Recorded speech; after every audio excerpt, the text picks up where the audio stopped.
Var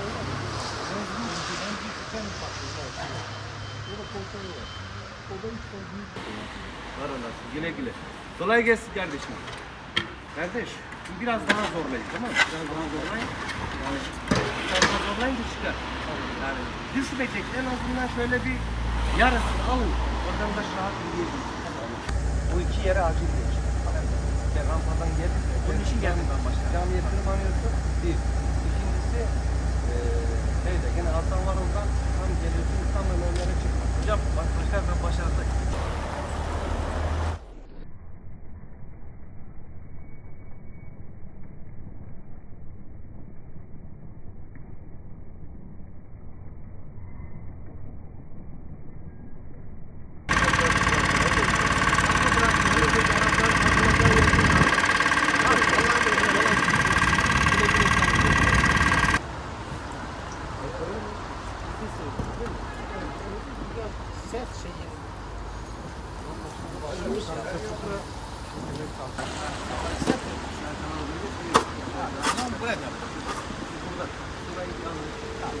Kolay gelsin. Nereye gidiyorsun?